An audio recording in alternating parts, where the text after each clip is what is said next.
From LinkedIn News, I'm Leah Smart, host of Everyday Better, an award-winning podcast dedicated to personal development. Join me every week for captivating stories and research to find more fulfillment in your work and personal life. Listen to Everyday Better on the LinkedIn Podcast Network, Apple Podcasts, or wherever you get your podcasts. Did you know that small and medium businesses make up 98% of the global economy, but most B2B marketers still treat them as a one-size-fits-all? LinkedIn's Meet the SMB report reveals why that's a missed opportunity and how you can reach these fast-moving decision makers effectively. Learn more at linkedin.com/meet-the-SMB. Hello, my friends, and welcome to another exciting episode of Negotiate Anything. Negotiate Anything is produced by the American Negotiation Institute, and with over 3 million downloads and listeners in over 180 countries, listeners just like you have made this the #1 negotiation podcast in the world. I'm Kwame Christian, and I'm the director of the American Negotiation Institute. We're growing, and I want to introduce you to our new team members and new trainers. This will help to give you new, diverse perspectives on negotiation and conflict resolution. That's why I'm excited to let you know that Shane Martin, our head of sales and partnerships, is going to serve as co-host of the show from time to time. We are passionate about providing you with the best content that will help to make your difficult conversations easier, both at work and at home. Lastly, before we get into the episode, I want to remind you that our team conducts negotiation and conflict resolution trainings in the United States and abroad. Our trainings will give you the practical skills you need to resolve conflict, negotiate, lead, and persuade with confidence. Click the link in the description below to learn how we can help to make your difficult conversations easier. And now, let's get to the show. Cheyanne, thanks for joining us today. Hello, thank you so much for having me. It's great to be here. Absolutely. It's our pleasure to have you. So how about you get us started by telling us a little bit about yourself and what you do? Sure. I am a writer and strategist, and I'm currently leading marketing for the Center for Operational Excellence. We are housed within the Ohio State University, Fisher College of Business. So we are a center, it's really a business consortium of about 30 member companies, most of which are located around Ohio. We've been around for about 30 years. And really our goal is to connect organizations of all industries on their journey to build and sustain a culture of problem solving and continuous improvement. So, the world is changing, and so is the work we do and the roles that we have. And this culture of continuous learning and this cycle of relentless process improvement is more important now than ever. So we work with our member organizations in a variety of ways. We connect them with one another if they are, coming to us saying, we're having this really big problem, we can't figure this out, and we can connect them with some of our other member companies that are maybe doing that one area really well. We connect them with all of the resources that Ohio State has to offer. So professors, students, new research, projects. We're able to sort of connect the companies to the academic side. And then really our bread and butter is hosting events. So we do about 30 events a year. Right now, they've all been virtual, so we're hosting about 2 webinars a month on a variety of topics. So I think people hear operational excellence and they, think Lean Six Sigma and manufacturing, but that's really just an umbrella term that can encompass so many things. So we do a ton of programming on diversity and inclusion, the future of work, supply chains, change management, and really the list goes on. We have our upcoming COE Summit, which is our big event every year that's open to the public, which you are speaking at. You are one of our 4 keynote speakers. So that will be held virtually over April 6th and 7th. And that is our only event that's really open to the public. So you do not have to be a member of the center to attend. And we'll have 4 keynotes, 10 breakout sessions, some networking, discussion rooms, entertainment, just 2 full days of learning and content. So that's sort of a shameless plug, but that's who I am and what I do and all about our center. Yeah, this is really great. And I think for a lot of our listeners, this is an exciting opportunity because with our trainings at the American Negotiation Institute, it's companies or organizations or events that bring us in to do a training. But we don't, other than the online course, we don't have anything that's directly training individuals. But now this is one of those rare opportunities where you can see me speak live, even though your company did not bring me in or it wasn't an event that brought me in. And there's a bonus, multiple bonuses. You get to hear from other great speakers as well. So I think this is a really great deal. And everybody, there will be links to this program, this event in the description of this episode. So make sure you check that out and see if you can make it happen. We'd love to have you.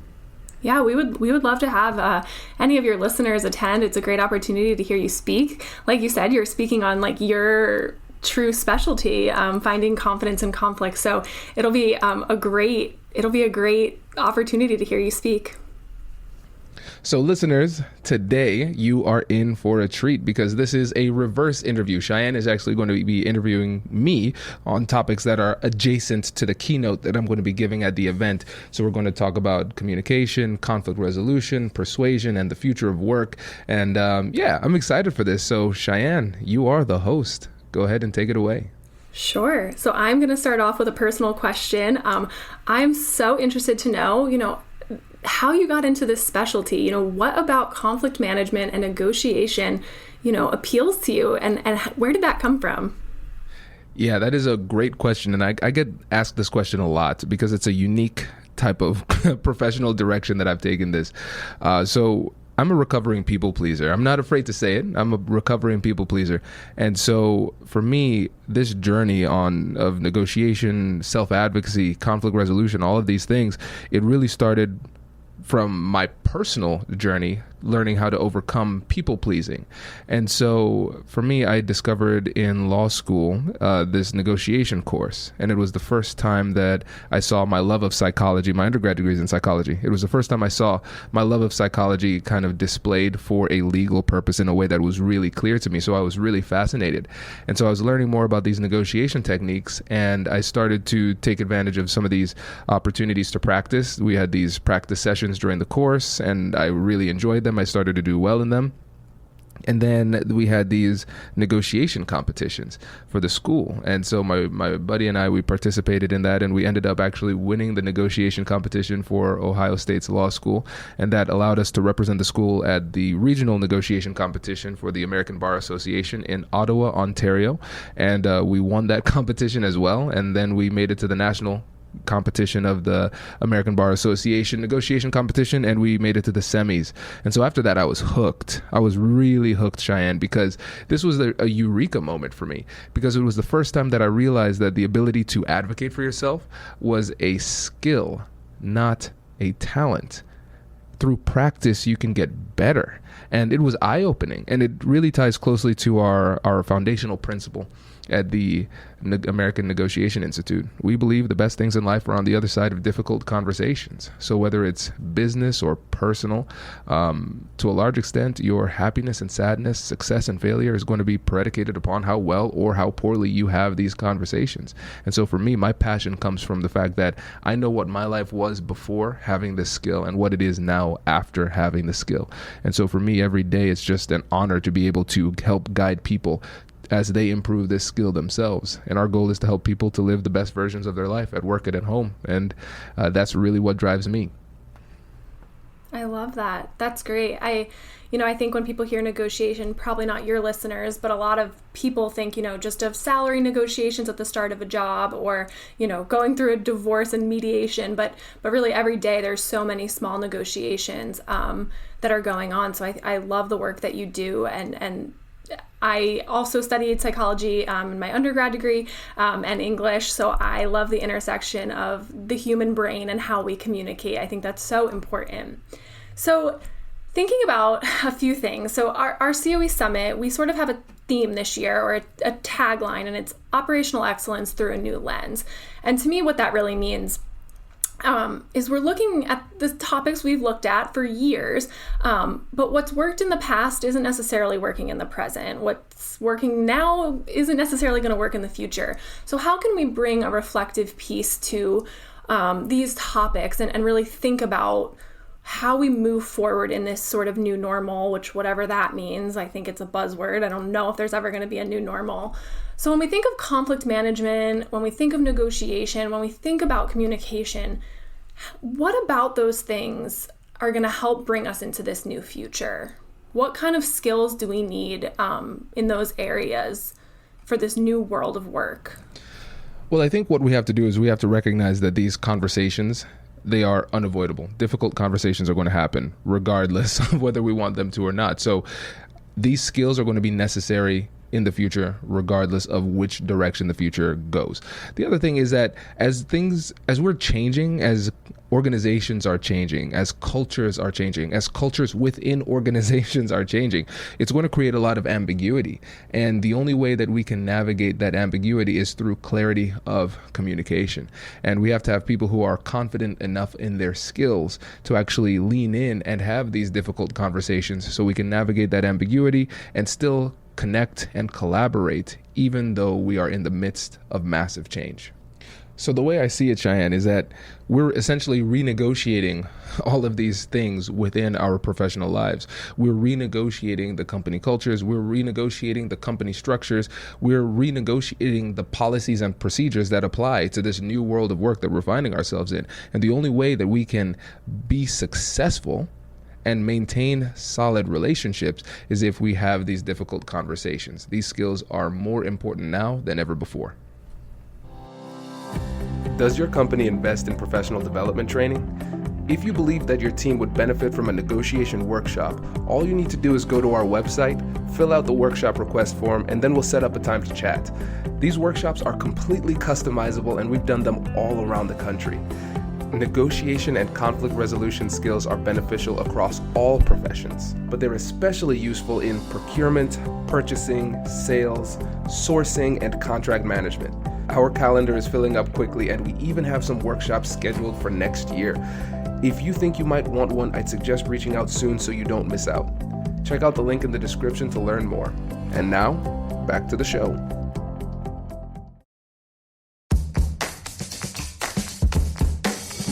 Hey you, I'm Andrew Seaman.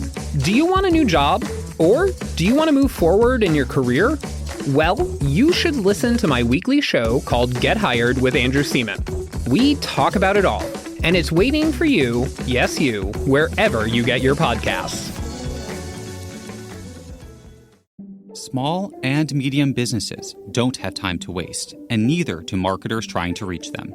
On LinkedIn, more SMB decision makers are actively looking for new solutions to help them grow, whether it's software or financial services. Our Meet the SMB report breaks down how these businesses buy and what really influences their choices. Learn more at linkedin.com/meet-the-SMB. That's linkedin.com/meet-the-SMB. Yeah, that's such a great point. I think I was, thinking about this interview beforehand, and I was really thinking about, the Great Resignation as we keep hearing it. We're hearing it from a lot of our members. We're hearing it in the news and in the media. We're hearing this term all the time. And I was really thinking about it and I use that exact term. It really is just a renegotiation in a lot of ways of between the workforce and companies, between the way we've worked in the past and the way we're going to work in the future, and really, society as a whole. It's a cultural shift. So I'm going to ask a question that I know our audience would ask if during your keynote. Probably they will as well, which you're going to give us some great practical tips for having these conversations. But there's one big conflict that we keep hearing about over and over again, and what we're seeing, and that's the return to work, right? So some organizations are totally back in the office, some are not. Some think we should be virtual forever. Some think that we have to go back to brick and mortar. Some are comfortable in the middle. What advice do you have for navigating that conversation, both as an employee who maybe says, I've been working from home for 2 years, it's flexible, I love it, I've hit all my KPIs, why do I need to come back? And maybe a leader who's saying, no, this is important to our culture, we are not going to move forward as a flexible organization or a hybrid organization, we need you back in person. So how do we even start that conversation on the one-to-one level, on the larger level, all the things? Yeah, this is something that a lot of companies are struggling with. And quite frankly, it is something that we are struggling with at the American Negotiation Institute, because it's something that affects everybody. We have to figure out what this transition is going to be. Again, going back to what I said before, this is that ambiguity. This is uncharted territory. There is no policy or procedure that we've been following for 10 years that can tell us specifically what to do in this situation. So again, this is an example of that renegotiation. And so here, what I want to do is I want to focus people on simplifying the process, because this is something that's very emotional. Coming back to work after a pandemic or during a pandemic, however you want to phrase it, it's tough. It is very tough, and it can be overwhelming. So I want to simplify it first. And so what we need to do is we need to focus on two things. We need to focus on clarity and compassion. Clarity and compassion. So with clarity, we have to think about one of the main goals here is to get clarity. We want to make sure that everybody in the company is completely aware and understands what the policy is and why. That is our ultimate goal. Now, whether or not what the decision ends up being is going to be different for different companies. It's different for different people, right? So I'm not here trying to say, I have the right answer. We should do it this way.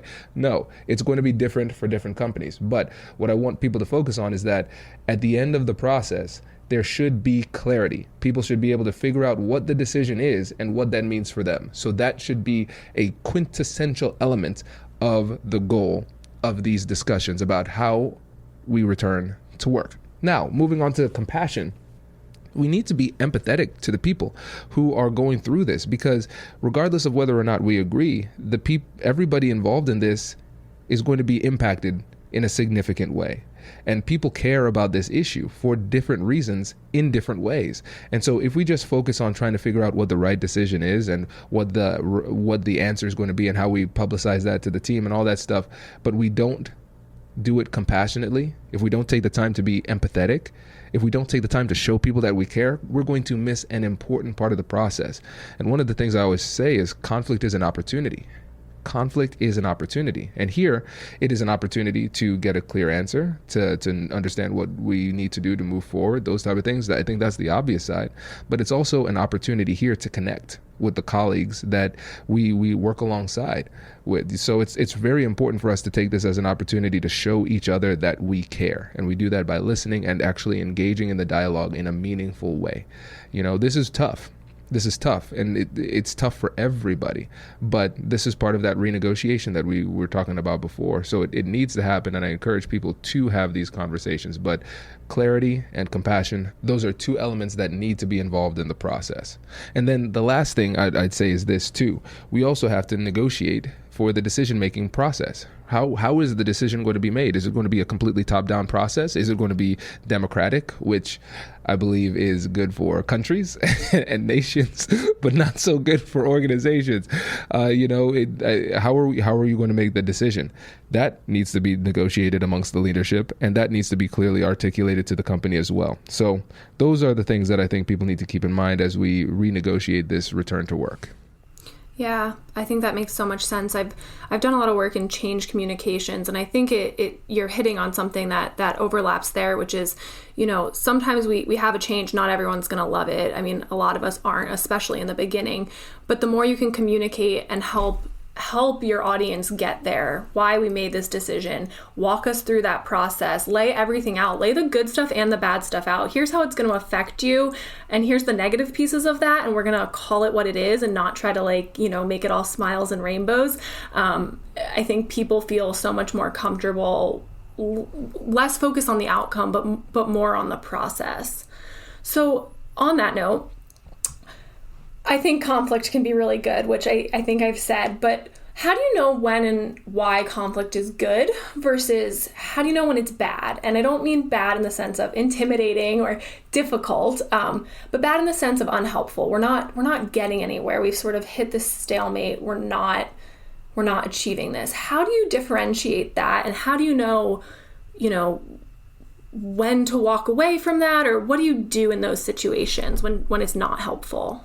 Yeah, this is a really great question. And so I think it's important to distinguish between productive and unproductive conversations. And whether or not a conversation is productive or unproductive depends completely on what your goals are. So going into a conversation, you have to be very clear with yourself and with the other person with regard to what you hope to accomplish in the conversation. Because if you don't have a destination, then there's no way to know whether or not you're on the wrong path. That's the first thing.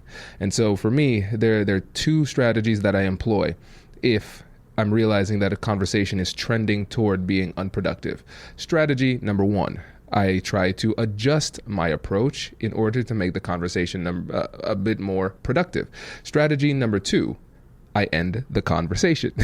So this is it's a tough situation, because we know sometimes when we are stuck in a conversation that has become unproductive, but a lot of times we overthink what it takes to turn an unproductive conversation into a productive conversation, or just find a productive use for your time. I think that might be a better way to think about it. So let's start off with adjusting my approach. If a conversation is becoming unproductive, usually it's because we are reaching impasse. We are trying to move in a specific direction, and for whatever reason, we are not progressing. So that might be because one or both of us have become emotional, and the emotions at play are creating a barrier to progress. It might be because we are not understanding each other, and our lack of clear communication is creating a barrier to progress. Whatever it happens to be, we have to figure out what that problem is and change our approach. So here's a simple example. So let's say we've reached impasse. We're trying to talk about three different things, and we're stuck on thing number one. Okay, well, what I'm going to do is I'm going to say to myself, well, it seems like we're stuck on number one. Number two and three are still very important. So I'm going to pause the conversation on number one, and now I'm going to start talking about two and three in order to see if I can generate some positive momentum, and then we can circle back to thing number one. So this is what it could look like in practical application.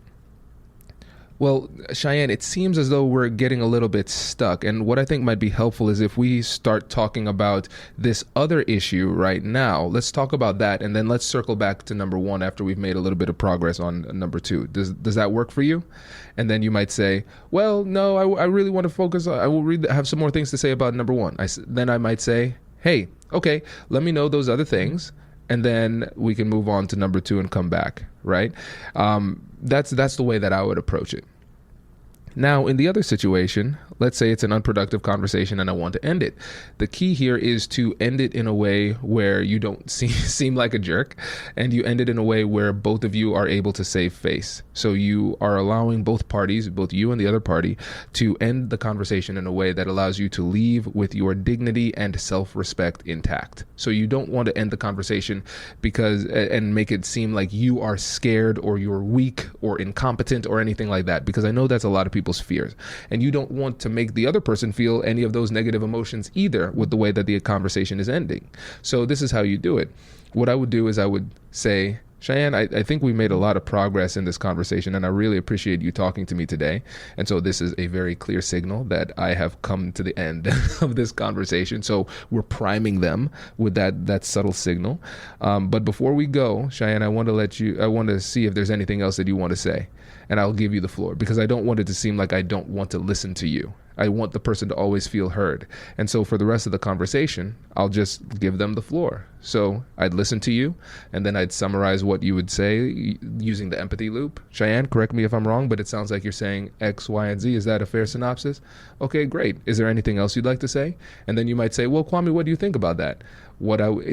Almost encouraging me to re-engage in the conversation. And so what I would say is, well, honestly, Cheyanne, you've given me a lot to think about, and I want to have some time to process this. I think it'd be best for us to circle back and come back tomorrow and finish up the conversation. But if there's anything else you want to say, I'm still here to listen to you. So again, we're showing respect. We're showing respect by letting them know that we still care about what it is that they're saying and what their problems are. But we're also standing firm in the fact that we don't have anything else to add to the conversation at this moment. So I think that's a really strong way to end a conversation in a respectful way, so everybody can leave saving face, and then we could restart those negotiations at a later date. Yeah. I have nothing to add to that. That is just very eloquent and great. You are certainly the expert on it. So in those situations, or even as you walk into any negotiation or conflict, how do you know what options you have? How do you maybe, erase some of that fear? I mean, don't give away all the secret sauce here, but, how do you sort of know or get out of that mindset where you feel like the other person has the control or the power? Yeah, that's a great question. And so when it comes down to power, one of the best ways to improve your power is through preparation.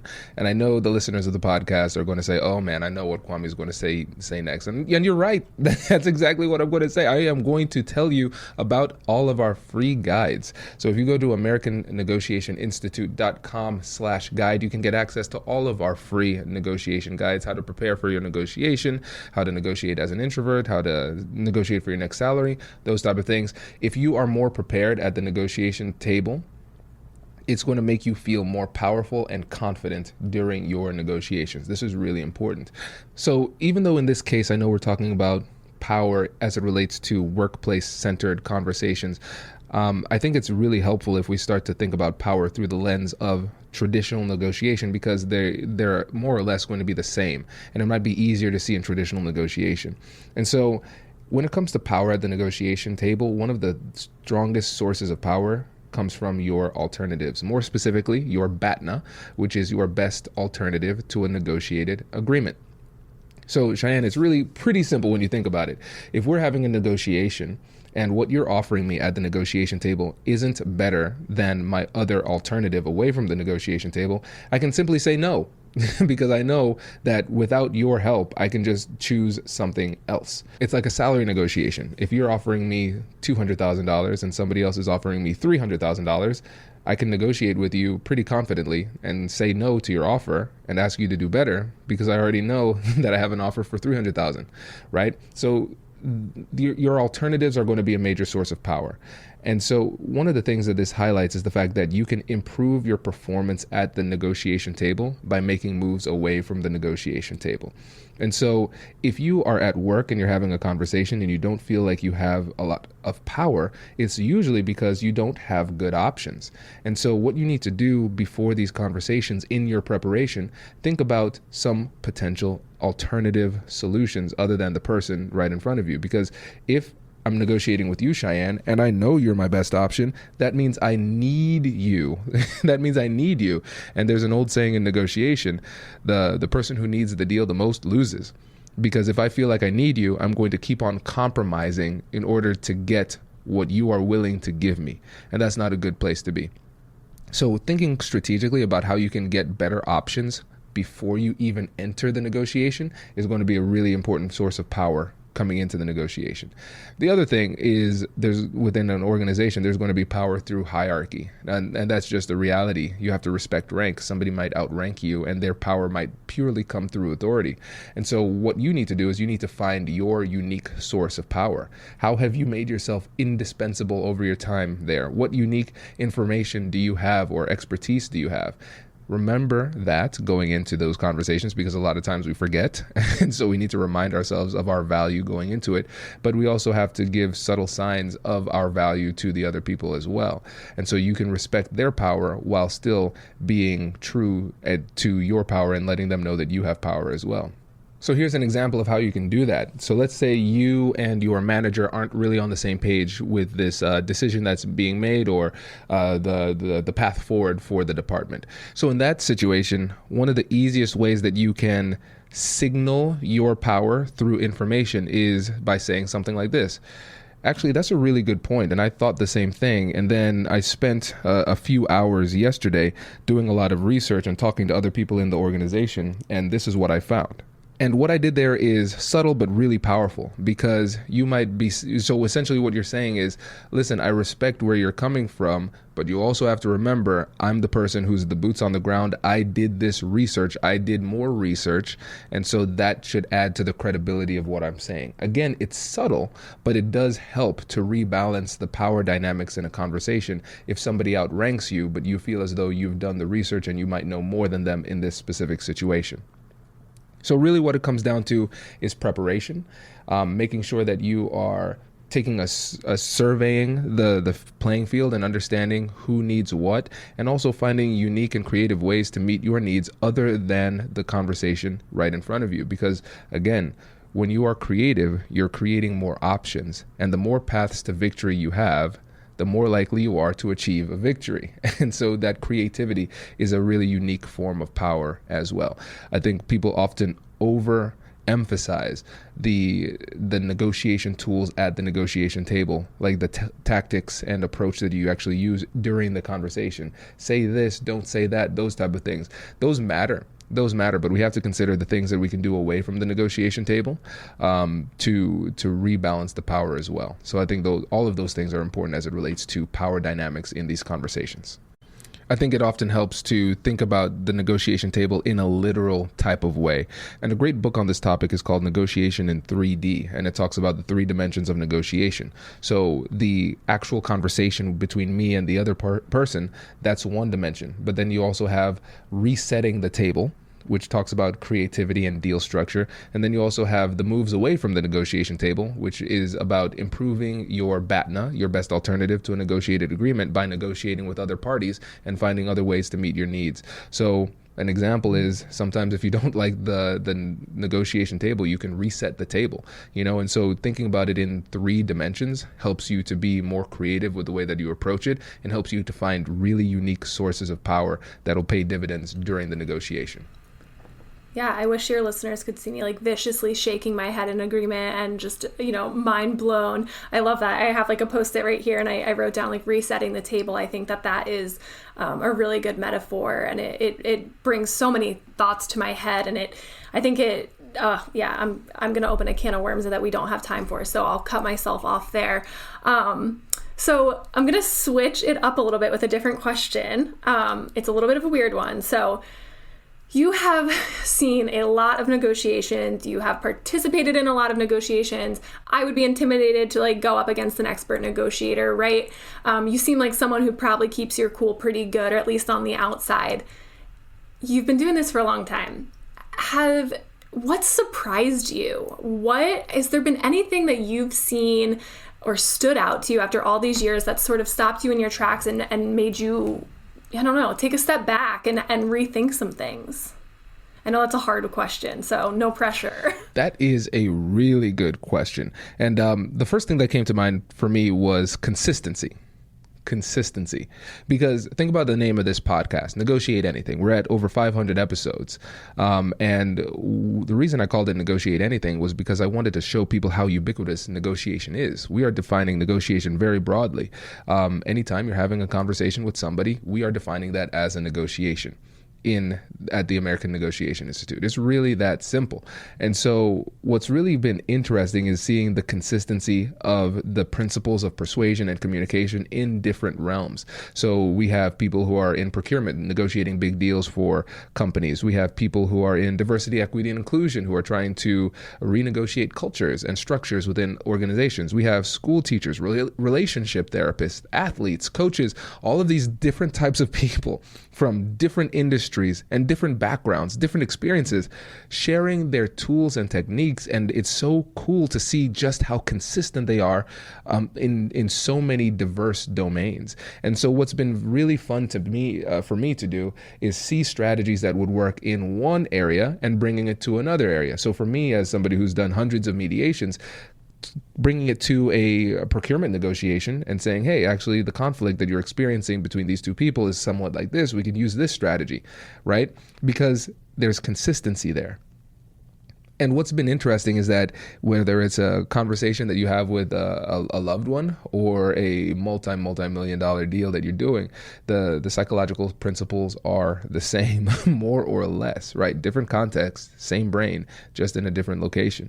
And so one of the things that's been shocking, though, I think is really interesting, is that the bigger the deal, the more ego that's involved in it in a lot of cases. So if we're helping to consult on a $100 million, $500 million deal, something big like that, what's interesting to me is that a lot of times people's egos will prevent them from seeing their level of emotionality. So somebody might have an ego about their position, their authority, and their experience and those type of things. They have ego wrapped up in it, and it's wrapped up in the outcome, and then it will lead them to be emotional. But they see themselves as high-level professionals, so even if they are emotional, they won't admit that the emotion is having an impact on their decision-making, right? And that's really fascinating too, because the more ego that's involved, the less willing people are to admit that emotion is involved. And that presents a challenge in these conversations too. But I think really when I think about the things that's just most surprising is the level of consistency.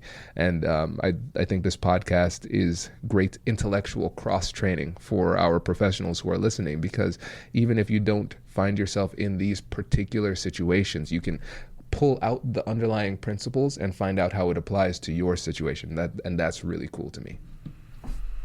Yeah, there's so many nuances, but at the same time, it's just such a universality that comes to play, that really we are all operating with the same structures in our brain, doing the same things, making us feel the same way.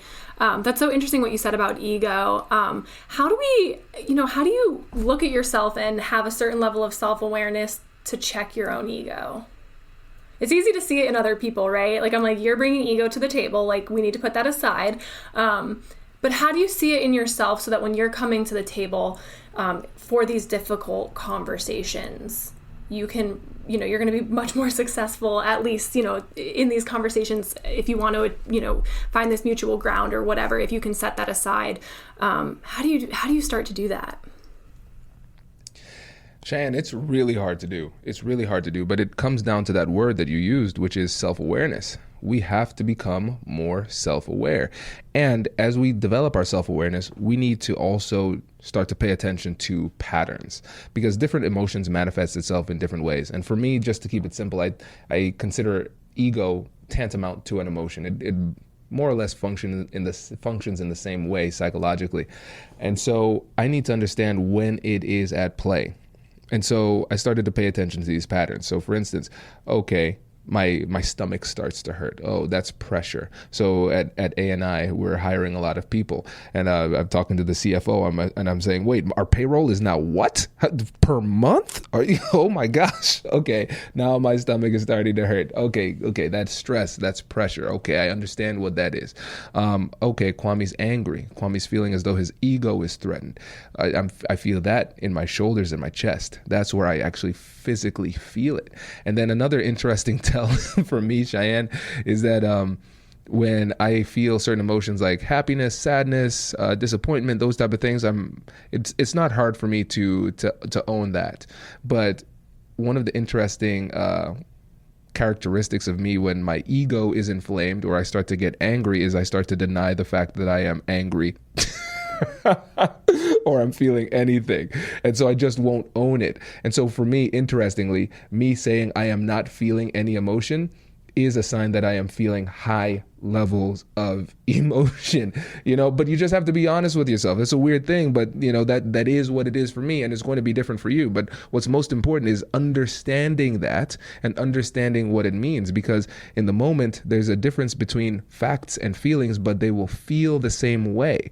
And so if you can understand, oh, I'm feeling something, what I'm believing right now might not actually be true. It might be my emotions coloring my lived experience in this moment.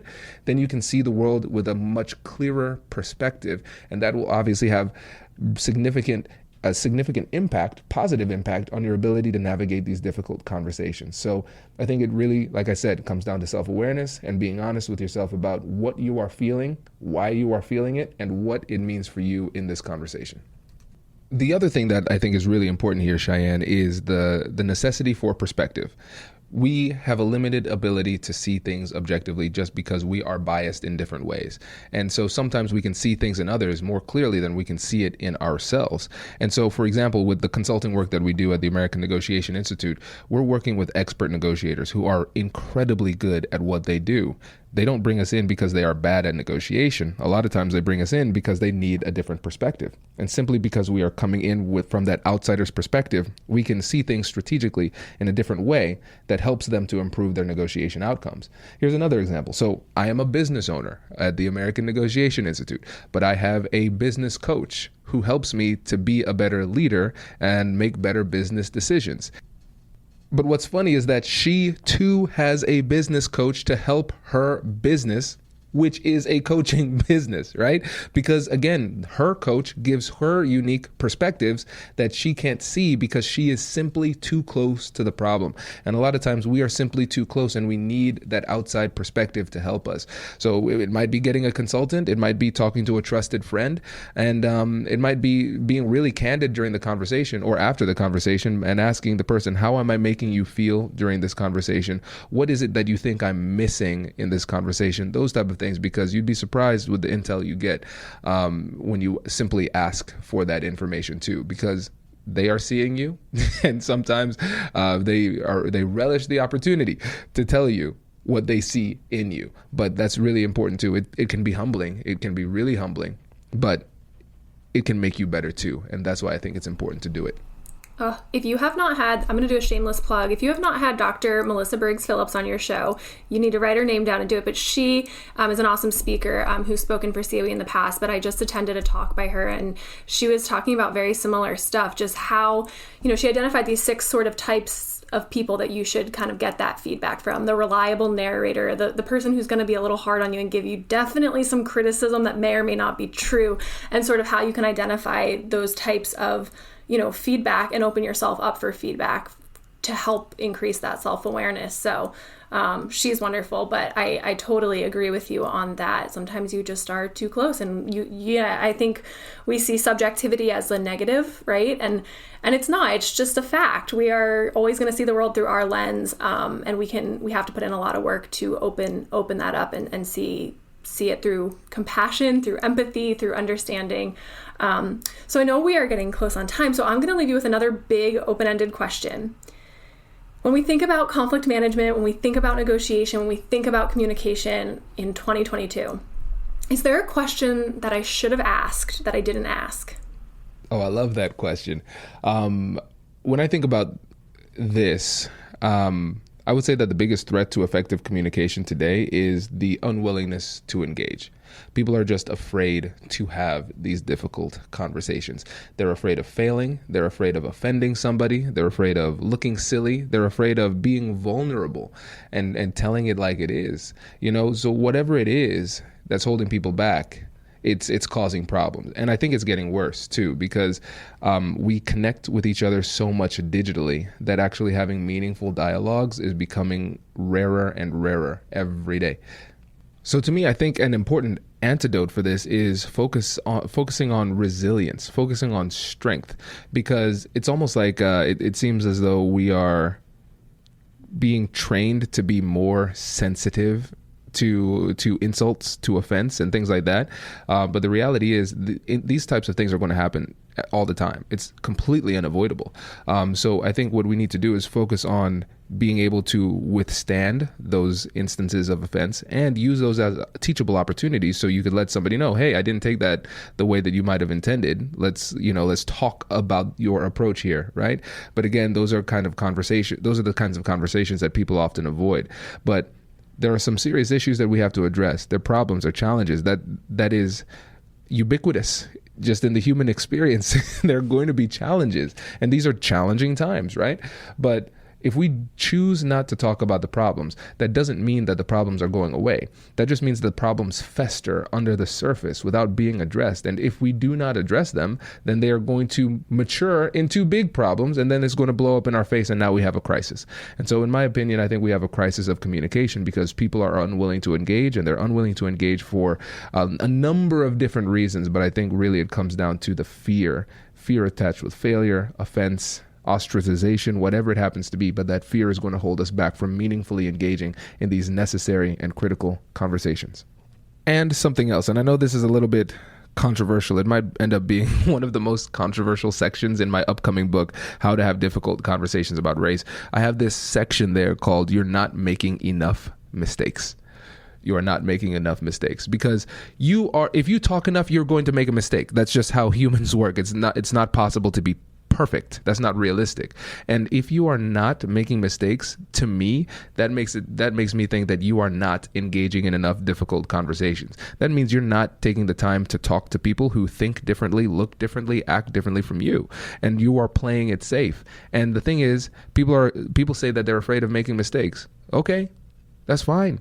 But we have to remember a very important conversational skill is the ability to recover from making mistakes. There's an approach for that, right? And so the more skillful we become at these conversations, the more conversations we have, the better we will get when it comes to navigating the awkwardness, the confusion, the complexity of these human interactions. So we really, really, really can't let the fear of offending somebody get in the way of having conversations. I mean, you think about the conversations you have with your wife. Think about the conversations I have with my wife. We offend each other all the time.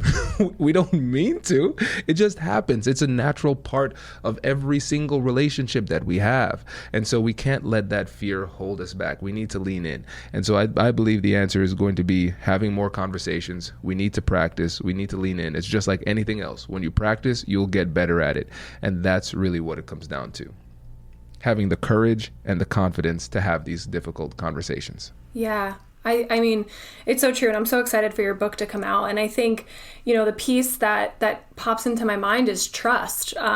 We recover, my wife and I, because there's that trust there. My wife is not white. And so that has been, and I am, and that has been really nice because it's someone that I know knows I'm coming with good intentions, knows that I have questions, lets me ask that, creates that conversation, and lets me make mistakes, which is, again, it's a tight line to walk and know how to do it. But I think you're right. I think we continue to get, so divided, and the ways we can find some mutual conversation and forums that we can make mistakes are so important. Well, thank you so much for having me on. I could ask you 1,000 more questions. I love this topic and this stuff, and you are a wonderful, speaker and conversationalist. So thank you so much for having us on. I'm so excited to see you speak at the keynote in April. Yeah, absolutely. This was fun for me. I appreciate you coming on and being the host. It's always nice to be a guest on my own show. And listeners, I would love to see you at the COE Summit. So make sure you check out the link in the description to learn more, to see if it fits in your schedule and we can make it happen. We'd love to see you. And Cheyanne, thank you for coming back on the show. Really appreciate it. And we're looking forward to more opportunities to collaborate in the future. Awesome. Thank you.